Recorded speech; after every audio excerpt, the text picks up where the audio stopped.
Welcome back to the American Presidency Unfiltered, the show where we dig through presidential history, pull out the weirdest stories, and ask the bold questions like, what happens when the First Lady bans dancing in the National House?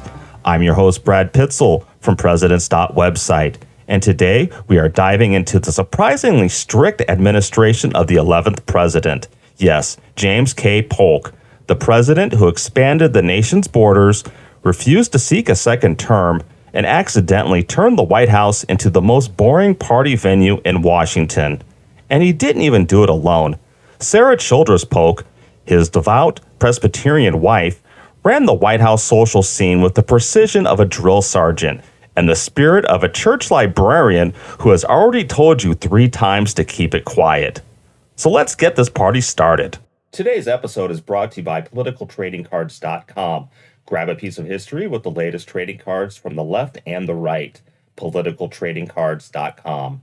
So let's set the scene. It's 1845. James K. Polk is inaugurated as President of the United States. The country is expanding. Tensions are rising. Manifest Destiny is manifesting like it has taken a motivational seminar. The White House is about to become the dullest party destination on the eastern seaboard. Sarah Polk decides that as First Lady, she will enforce her values. And those values include no dancing, no card games, and absolutely no hard liquor. When she looked at the White House social calendar, she didn't see tradition. She saw temptation. Let's break down the big 3 bans. Dancing. Gone. Done. Out. Imagine going to the White House expecting a waltz and instead getting a polite conversation about tariffs. Card playing. Gone. Sarah Polk literally removed playing cards from the White House. That is the historical equivalent of removing your kid's Xbox or PlayStation. Hard liquor. Definitely gone. Now, to be fair, wine and champagne were still served at state dinners, because apparently even the Polks knew that if you were serving visiting diplomats nothing but water, war was probably next. And if you're thinking this all sounds like a low-budget Victorian wellness retreat, you're not wrong. Let's compare the Polks to the rest of presidential history. Spoiler alert, they stand out like a sober person at a Franklin Pierce dinner party. George Washington owned one of the country's largest whiskey distilleries. Thomas Jefferson imported massive quantities of French wine. Andrew Jackson practically measured political success in barrels of booze. Ulysses S. Grant was known to enjoy a drink or several. And then, of course, there's the entire Harding administration, which treated prohibition like it applied to everyone except the president and his poker buddies. The Polks, on the other hand, turned the White House into a Presbyterian monastery with better lighting. Compared to our previous podcast episodes, which have featured tavern antics, cabinet drinking clubs, and at least one president who may have been tipsy at his own inauguration, this is very different territory. Instead of whiskey barrels, we are talking etiquette manuals. Instead of poker nights, we are talking parlor conversations.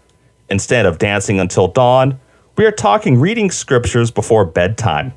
This might be the only episode where no one gets into a bar fight. Alright, before we dunk on the Polks too much, let's consider the benefits of their strict social rules. Number 1, improved decorum. Everyone behaved at Polk events because no one had enough alcohol to behave otherwise. Number 2, diplomats left with clear memories of what was discussed. This was not always guaranteed at other presidential gatherings. Number 3, the White House was noticeably more orderly, quiet, and dignified. If Martha Stewart time traveled back to 1846, she would probably approve of the Polks' attention to sobriety and carpet preservation. Number 4, political conversations were more focused because no one got distracted by a spontaneous duel. Polk basically created the ideal White House for introverts. You could walk into a reception, not worry about getting dragged into a dance floor by a senator who had had too much to drink. Now let's get to the downsides. The Polk's rules made the White House feel like a polite but surprisingly exhausting family reunion. Without music, dancing, or card games, the social energy in the room was roughly equivalent to a silent auction with no items. People noticed.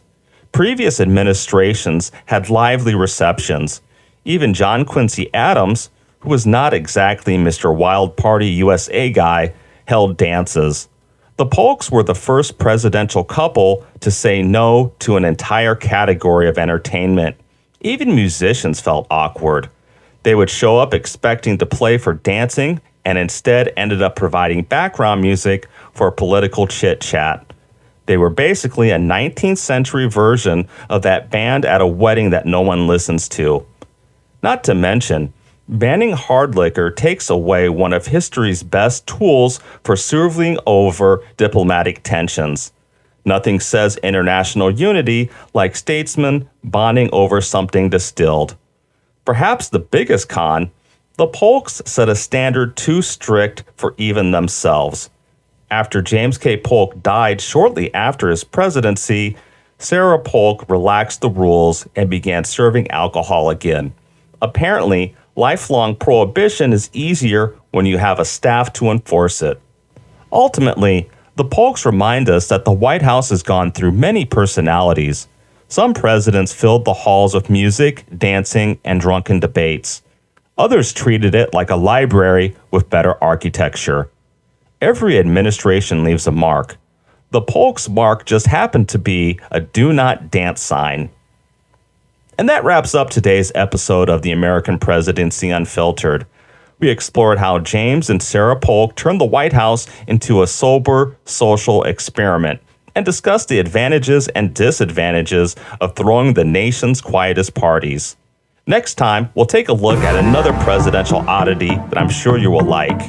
I'm Brad Pitzl, reminding you that history is wild, presidents are weird, and dancing is optional but highly recommended if your name is not Polk.